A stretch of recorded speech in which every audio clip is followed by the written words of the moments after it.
Hi friends, நம்ம இப்போ என்ன பார்க்க போகிறோன்னா சகுந்தலா அப்படிங்கிற ஒரு கேரக்டரை பற்றி பார்க்க போகிறோம். இந்தியன் மெத்தாலஜியில் ஒரு முக்கியமான கேரக்டர். சகுந்தலாங்கிற கேரக்டர் விஸ்வாமித்திரருக்கும் மேனகா என்ற வனதேவதைக்கும் பிறந்த குழந்தை. அவள் காட்டில் வாழ்ந்து வந்தாள். அவள் கணவாச முனிவரால் வளர்க்க பெற்றாள்.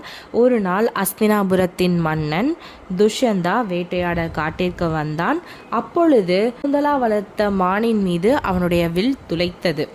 இதை அவளால் தாங்க முடியவில்லை. துஷ்யந்தா மன்னிப்பு கேட்டான். அப்பொழுது சகுந்தலா, நீ என் மானின் காயம் ஆறும் வரை என்னுடன் சேர்ந்து பயணிக்க வேண்டும் என்று கூறினாள்.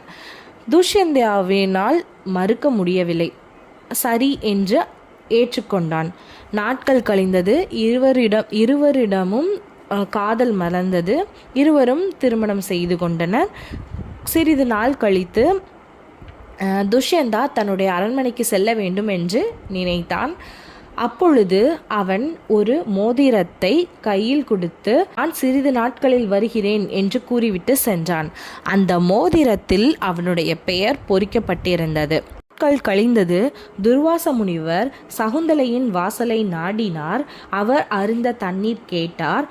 ஆனால் அவள் தன்னை மறந்து தன்னுடைய கணவரை பற்றி யோசித்து கொண்டிருந்தாள். அப்பொழுது துர்வாச முனிவருக்கு கோபம் வந்தது. உடனே அவளுக்கு சாபம் கொடுத்தார். நீ யாரை நினைக்கிறாயோ அவருக்கு உன்னுடைய நினைவுகள் அழிந்து போகும் என்று கூறினாள். ஆனால் சகுந்தலையாலேயோ அதை ஏற்றுக்கொள்ள முடியவில்லை. மன்றாடினாள். உடனே துர்வாச முனிவர் கூறினார், என்னால் முழு சாபத்தையும் பெற்றுக்கொள்ள முடியாது. ஆனால் என்னால் ஒன்று சொல்ல முடியும். ஏதேனும் பொருள் நீ அவனுடைய நினைவாக வைத்திருந்தால் அதை அவனிடம் காட்டும்போது அவனுக்கு உன்னை ஞாபகம் வரும் என்று கூறிவிட்டு சென்றுவிட்டார். நாட்கள் கடந்தது.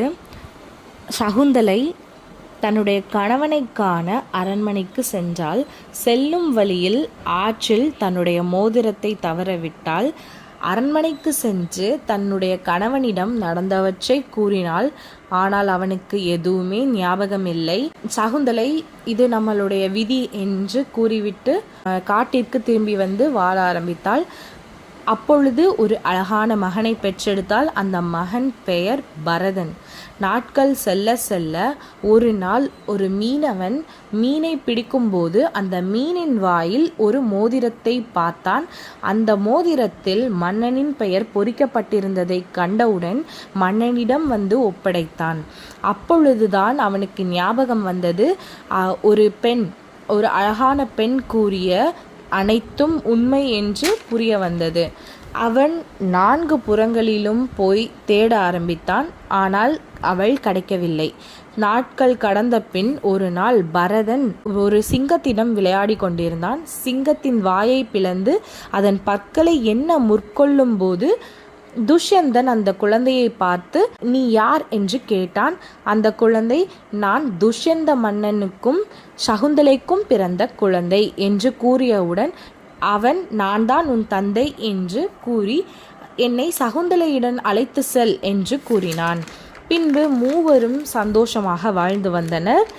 பரதன் மிகப்பெரிய குரு வம்சத்தின் ராஜாவாக மாறினான். தேங்க்யூ.